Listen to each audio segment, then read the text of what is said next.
जय जय श्री राधे, सब वैष्णवों को जय Shri Krishna. Day 111 and Varta 88 and 89. Once Sri Gosaiji was in this eastern part of the country in order to have the holy site of Sri Jagannathji. The Kshatriya has his site at that time. He felt persuaded to take shelter in him. He requested Sri Gosaiji to grant him the name initiation and to forgive his offence. Sri Gosaiji instructed him to return after bathing. He did so, and Sri Gosaiji blessed him with the initiation of the Lord's name.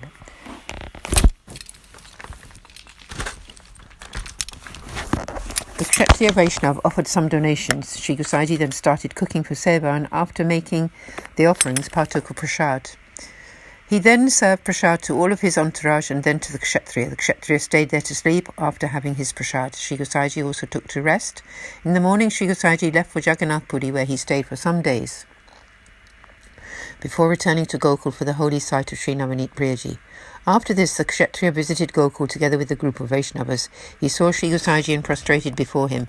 Then all the Vaishnavas went for the holy site of Sri Navneet Priyaji. Then they all came back to Sri Gosaiji. They prostrated and then sat before him. Sri Gosaiji got up to partake of Mahaprasad, and when he had finished, he ate prasadi pan bida.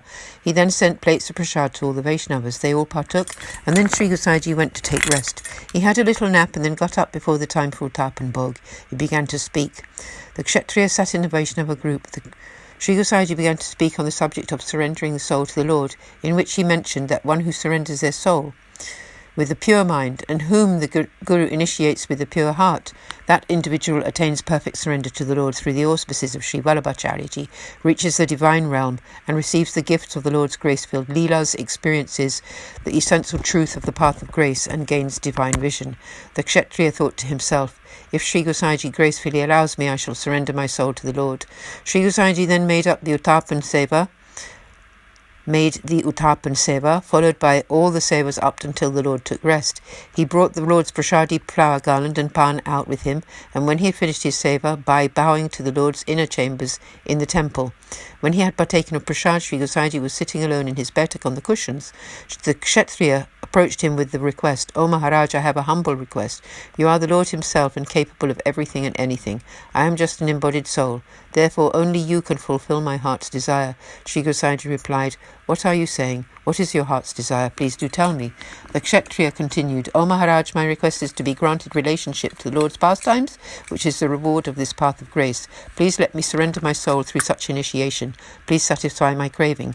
Sri Gosaiji heard this and called his son Sri Giridharji to him. He told him to grant that Kshatriya connection to the Lord's leelas through the path of grace by initiating him. The next day, in the presence of Sri Acharyaji's wooden sandals in Sri Navneet Priyaji's temple, Bhav Prakash. Many questions arise here. Why did Sri Gosaiji not simply initiate the Kshatriya himself? Why did he ask Sri Giridharji to do it? Why did he tell the latter to do it close to Sri Acharyaji's wooden sandals? This is not the usual way. Why? Because the tulsi leaves used to seal the dedication would otherwise not be directly presented to Sri Acharyaji. The solution given here is that Sri Gosaiji's sons are all part of his own form. Sri Raghunathji has confirmed this in his Namaratnakya treatise. So if Sri Giridharji effects the dedication, it is the same as if Sri Gosaiji did it. Sri Giridharji is none different from him with the same divine virtues. Sri Giridharji also shines with the mood of separation and could therefore grant the Kshatriya this Viprayog and also the experience of the Lord's pastimes without delay. That is why the command was made to Sri Giridharji. The reason for ruling that the ceremony should be performed in the close proximity of Sri Acharyaji's sandals is that Sri Mahaprabhuji's form is that of Sri Swaminiji. With this bhava intact, he assumes the form of the sandal so that he, Sri Swaminiji, in his form, can always be close to Sri Thakurji. Without Sri Swaminiji's grace, the gift of relationship to the divine leelas cannot be given. This has already been revealed in the story of Krishna Bhatt.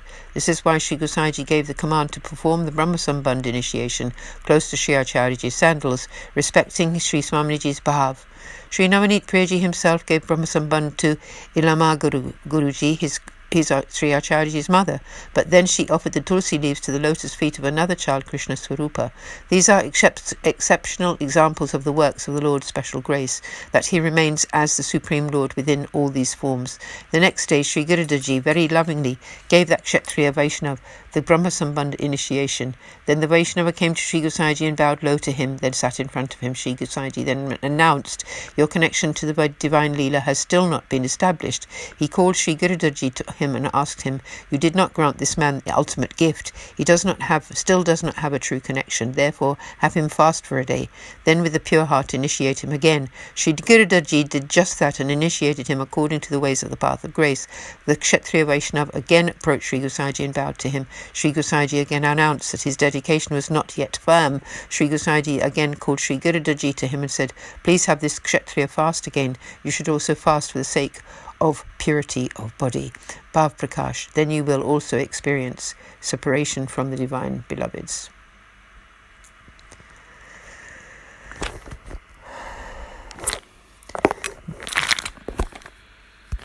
Bhav Prakash, then you will also experience separation from the divine beloveds. Part 1 continued.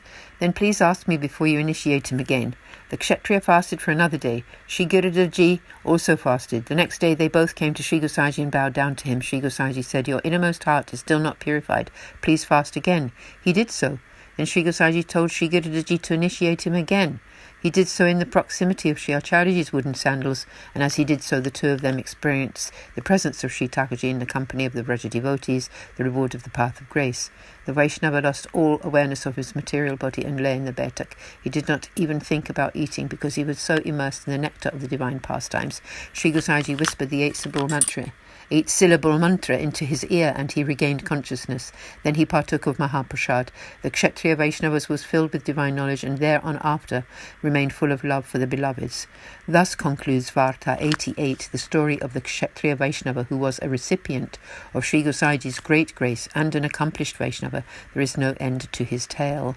Continuing on today with Varta 89, the story of one argumentative Sanodya Brahmin from Simhananda.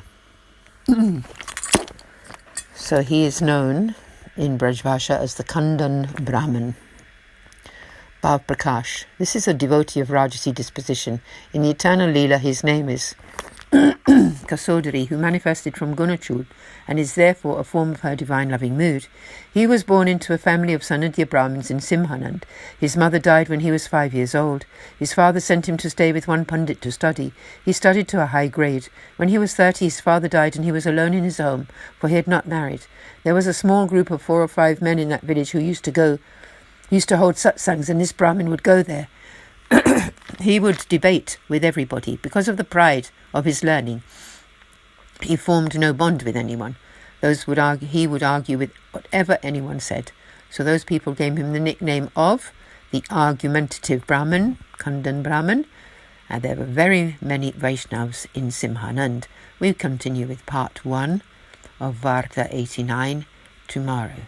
आज के आनंद की जय हो, सब वैष्णवों को सप्रेम सादर। जय श्री कृष्ण, जय जय श्री राधे।